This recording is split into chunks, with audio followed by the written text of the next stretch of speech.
머리가 녹아 없어진 조형물. 바로 워싱턴 DC에 있는 에이브러햄 링컨 대통령의 밀랍 조형물인데요. 기록적인 폭염으로 인해 조형물의 절반이 녹아내렸습니다. 2024년 미국의 폭염은 최고 약 46도까지 올라가며 역대 네 번째로 더웠던 해로 기록되었으며 아시아 전역에서도 40도를 뛰어넘는 기온이 이어지며 수백 명의 사망자가 발생했습니다. 특히 인도 북부의 경우에는 52도를 넘는 극한의 기온으로 190명이 사망했죠. 이러한 이상 기온은 굳이 이웃나라의 사례를 찾지 않아도 피부로 느낄 만큼 체감되고 있는데요. 봄과 가을이 사라지고 장기화된 대한민국의 폭염만 보더라도 우리는 지구온난화와 그 주요 원인인 배기가스의 심각성을 느낄 수 있습니다. 그래서 현실적으로 배기가스를 줄이기 위한 대안으로 친환경차가 제시되고 있는데요. 실제로 공간 계량 모델 분석에 따르면 특정 도시에서 전기차 판매가 1% 증가하면 그 지역 내 CO2 배출이 0.096% 감소하는 결과가 나오기도 했죠. 더불어 인접 도시에까지 영향을 미치며 친환경차의 확산은 직접적인 배출 감소를 줄일 수 있다는 결과를 입증했습니다. 친환경 자동차란 기존의 내연기관차에 비해 온실가스나 유해물질 배출이 적거나 전혀 없는 차량을 말합니다. 전기, 수소, 하이브리드 등의 기술을 통해 연료 효율을 높이고 배출을 최소화하죠. 내연기관차는 연료 연소 과정에서 이산화탄소, 일산화탄소, 질소산화물 등 유해가스를 배출하는 반면 친환경차는 전기 모터, 연료전지, 배터리 기반으로 작동해 배출가스를 줄일 수 있습니다. 이러한 친환경차의 역사는 생각보다 오래되었습니다. 1800년대 후반 전기차가 내연기관차보다 먼저 등장했는데요. 조용하고 소음과 진동이 없어 인기를 끌었지만 배터리 및 충전 기술의 한계와 대량 생산할 수 있는 내연기관 자동차의 저렴한 가격으로 쇠퇴하기 시작합니다. 1970년에서 1980년대 들어와서는 석유 파동과 환경 문제로 대체 연료 연구가 재개되었지만 기술 부족으로 대중화하는 데 실패하죠. 그리고 1997년 토요타가 프리우스를 출시하는데요.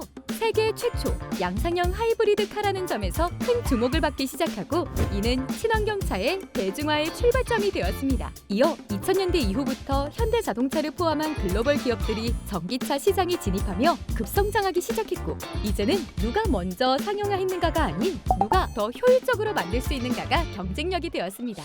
친환경 자동차는 동력에 따라 크게 네 가지로 나뉘는데요. 최근 주목받기 시작한 ER-EV까지 포함하면 5가지로 분류되기도 합니다. 먼저 하이브리드는 엔진에 구동 모터가 장착되어 외부 충전 없이 발전기가 회생 제동을 통해 전기를 생산하는데요. 충전 인프라 없이도 사용할 수 있어 현 시점에서 가장 각광받고 있는 친환경 파워트레인입니다. 다음으로 플러그인 하이브리드의 경우 하이브리드와 같은 시스템을 사용하지만 하이브리드보다 고전압 배터리의 용량이 더 크고 외부로부터 전기 충전이 가능한 시스템이 갖춰져 있어 전기로만 주행할 수 있는 거리가 더 길기 때문에 운용 방식에 따라 배기가스 배출을 줄일 수 있습니다.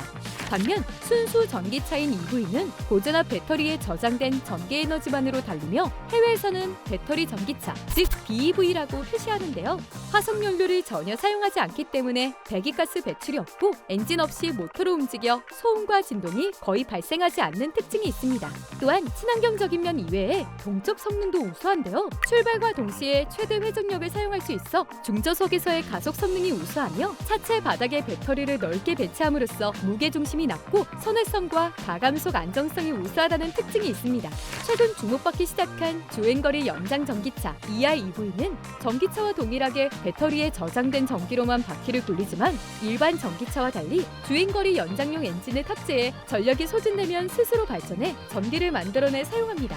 마지막으로 수소 연료 전기차는 전기차처럼 전기 모터로 움직이지만 수소와 산소의 반응을 통해 연료 전지에서 직접 전기를 생산합니다. 이 과정에서 순수한 산소가 필요하기 때문에 차량은 공기 중에 이물질을 걸러내는 공기 정화 시스템을 사용하는데요. 정화된 공기는 연료 전지 반응에 활용되며 그 결과로 배기가스 대신 물만 배출됩니다. 이러한 특성 때문에 수소차는 대기 중의 미세먼지를 줄이는 데 기여하며 달리는 공기청정기라는 별명으로 불리기도 합니다.